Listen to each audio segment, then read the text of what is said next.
Frente a la estridencia, Sergio Massa representa la tolerancia y el diálogo. Ojalá gane Massa y no gane Milei, ¿no? Pero La libertad, señorías, no es comprar y vender órganos, como hace el candidato al que ustedes defienden en Argentina, el señor Milei. He escuchado decir a un líder de extrema derecha en otra parte del mundo, en Argentina. Mire, a los fascistas, como Milei, A la derecha tradicional argentina, arrollada por el delirante discurso reaccionario de Milei. Hay gente muy mala que, siendo ella misma, ha llegado a lo más alto. Milei, por ejemplo. La libertad que concibe la derecha y la extrema derecha es la libertad de Milei, es la libertad que entiende que poder vender un riñón cuando eres pobre para poder vivir es ser libre. Cuando salió, no sé en qué estado y previa a la ingesta o después de la ingesta de qué sustancias, pero salió a decir aquello de... Ok.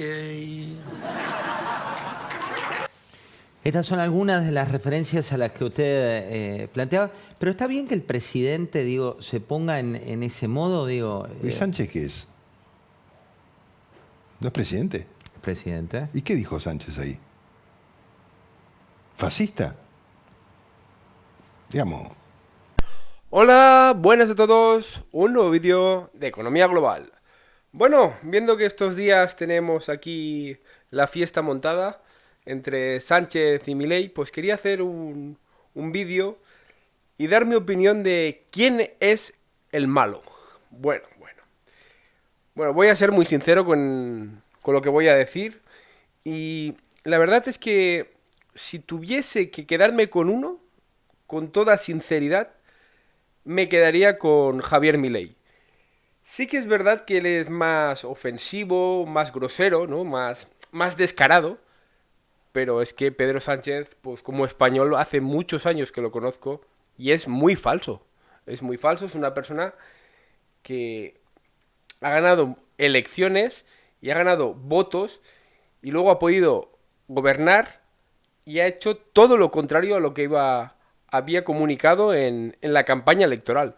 Y a mí la verdad es que si esto que estoy diciendo ahora lo comparas con todo lo que ha hecho Javier Milei una vez ha entrado al gobierno, la verdad es que no tengo ninguna duda que me quedo con el presidente de Argentina.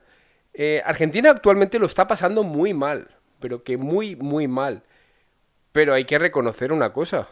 Javier Milei avisó al pueblo argentino que iban a hacer un plan de choque muy duro y que iban a sufrir y que había que recortar.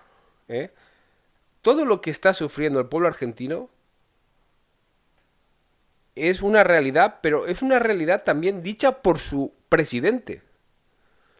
¿Por qué? Porque Argentina está arruinada. Argentina pidió dinero al Fondo Monetario Internacional. Argentina no pagaba al Fondo Monetario Internacional. Buscar información por internet y vais a ver cómo termina un país que pasa completamente de todo en el tema monetario y que su única función es imprimir billetes. Pues acaba como Argentina. Bueno, respecto a los errores de Javier Milei, para mí, uno muy grande fue ir al evento de Vox. ¿Por qué digo esto? Porque, para empezar, Milei es un libertario. Él quiere expandir su idea por el mundo también, hay que reconocerlo, pero no es conservador.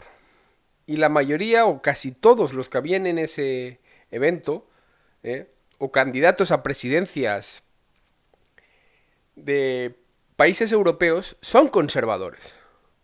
Y Milei es un libertario. Milei dijo cosas contradictorias a las que había dicho Giorgia Meloni. Y Milei tiene formas de pensar contrarias a las que puede tener con su amigo Abascal o el partido de Vox. Y eso considero que lo deberíamos de tener todos muy en cuenta. Pero que muy en cuenta. Luego ya no hace falta hablar de todo lo que se ha tirado por encima de Milei contando mentiras. Porque a Milei se le han contado muchas mentiras, se han dicho muchas barbaridades. Y sobre todo, pues en el trocito que os he puesto antes, no se puede llamar a un presidente democrático fascista, porque eso es algo muy grave. Y parece que decir la palabra facha, fascismo en España es como decir buenos días. Y creo que vamos por muy mal camino. Luego, pues, comentar del enfrentamiento que pueden tener Milei con que ahora puede venir el mes que viene a España y todas estas historias. Yo, sinceramente, creo que Milei lo tiene realmente fácil. Pero fácil si quiere tener un doble KO, un perfect con Sánchez. ¿Qué es lo que mejor se le da a Javier Milei? La economía. ¿No es doctor en economía? Haz una conferencia, reúnete, por ejemplo, con Juan Ramón Rayo, ese día que vas a ir a España, y habla y cúrratelo un poco, ¿no? Y específicalo y estructúralo, que tiene capacidad de sobra para humillar a Sánchez. Es que lo puede hacer perfectamente, no tiene ningún tipo de dificultad. Juan Ramón Rayo le puede facilitar toda la información, lo sabe absolutamente todo. Y él tiene poder y capacidad para tener cuentas de España y saber cómo está todo. Lo puede machacar, lo puede hundir. Por una sencilla razón. Milei lleva 5 meses como presidente de Argentina. Sánchez lleva 6 años. Y encima, hace muy poco ha dicho que la economía española va como un cohete. Sí, va como un cohete, sí. Pero va como un cohete que se va a pegar una hostia que va a explotar.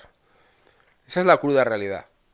Porque como no se empiecen a controlar los impuestos y el gasto público, vamos a tener la crisis de los impuestos y vamos a vernos muy perjudicados por la cadena del consumo, porque se va a romper. Esta es la cruda realidad.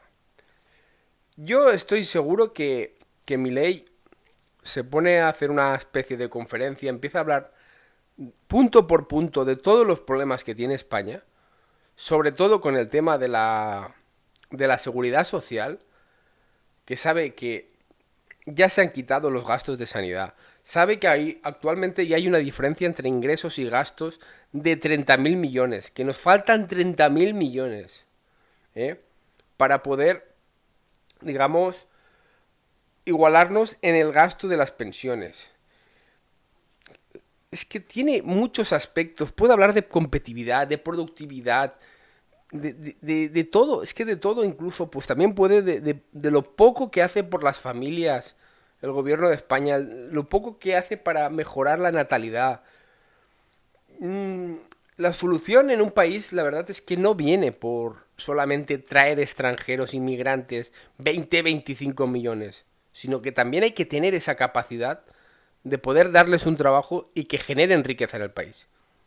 Y la marcha económica que lleva España no va a tener esa capacidad, porque si tú elevas tanto los impuestos, el consumo no florece y las empresas no van bien. Hay que tener en cuenta que en España se pagan muchos impuestos. En Europa también, pero es que en España, con ganancias muy bajas, se pagan muchísimos impuestos. Y la idea que lleva Pedro Sánchez, básicamente, es destrozar y hacer prácticamente desaparecer la clase media. Y una cosa que también considero que podría hacer Milei es comparar la economía española con la economía portuguesa. ¿Por qué digo esto? Porque es un país que está pegado a España y que estaba muy mal, mucho peor que España. Y ahora quería enseñaros unos datos de Portugal, porque Portugal ha pasado la mano por la cara a España. Y considero que esto se debe de tener en cuenta. Aquí podéis ver las rayitas estas, la amarilla es España y la verde es Portugal. ¿Vale? Estáis viendo los años, ¿no?, del boom inmobiliario, donde España pues recaudó mucho dinero, creció mucho, siguió aumentando la deuda pública en cantidad, pero bajó en porcentaje, y luego pues vemos aquí como la crisis ya pues hizo mucho daño a los dos países y donde Portugal pues tuvo muchísima más deuda que España, aquí podemos verlo, llegó a un 132 y luego llegó con el COVID a un 134. Pero mirar qué ha hecho Portugal. Portugal ha bajado más deuda que España desde el COVID. Portugal actualmente tiene menos deuda, tiene mucha menos deuda que España antes de llegar el COVID. Yo creo que es algo muy significativo y muy interesante y ver el esfuerzo que hacen los diferentes gobiernos de Portugal para que los portugueses no se levanten por la mañana y una parte de lo que trabajan ellos sea para pagar deuda pública. Y considero que esto se debería de tener muy en cuenta. Mirar, esto es la deuda portuguesa, es impresionante. En el año 2019, que es antes del COVID, estaba en 116. Quedaros con esta cifra porque es impresionante. Pues actualmente es de un 99%. 17 puntos menos que antes del COVID. Mirar la española, quedaros, 17 puntos menos. Deuda pública española 2019, 98%. Tenemos actualmente 9 puntos, casi que, bueno, unos 9 puntos, sí, por encima del 2019. Es impresionante lo que hace un país y lo que hace otro. Sí que sé que algunos dirán, bueno, esto es deuda pública, y bueno, esto al final se traduce en impuestos. Porque algunos dicen, ostras, es que ahora pago más impuestos que antes, cuando el barril de petróleo antes valía, pues, la misma cantidad, tal. Eso, pues, una referencia, un ejemplo muy claro, cuando vas a la gasolinera. Pues eso se basa con la diferencia que tienes de deuda pública entonces a la deuda pública que tienes ahora. A que entonces te pagabas un 16% de IVA y ahora en España pagas un 21%. Y no puedes bajar impuestos si vas aumentando la deuda pública y vas aumentando el gasto público. España no es un país rico. Hay que tenerlo muy en cuenta. Un país rico ingresa más de lo que gasta, y este no es el caso. Cada uno que saque sus conclusiones. Pero si esto lo pones en práctica en una economía doméstica, la tienes clara, estás arruinado. Es que no vas a tener dinero para ocio y para disfrutar de la vida. Pues esto, aunque lo paguemos entre todos, aunque los ricos paguen un porcentaje más alto que la gente humilde o que la gente de clase media, seguimos pagando muchos impuestos. Y considero que estos son datos muy interesantes que Javier Milei podría tirar por cara al gobierno de España y sobre todo a su amigo Pedro Sánchez. Sobre todo cuando dice chorradas y tonterías como la de que la economía española va como un cohete. Bueno, podremos tener un crecimiento medio decente, no lo voy a negar. También hay que reconocer que hemos caído mucho con el COVID. Pero la calidad de vida de los españoles no va como un cohete. Y eso no hace falta decirlo absolutamente a nadie. Y nada, con esto termino el vídeo y ya sabéis que se agradecen comentarios. Venga, un saludo.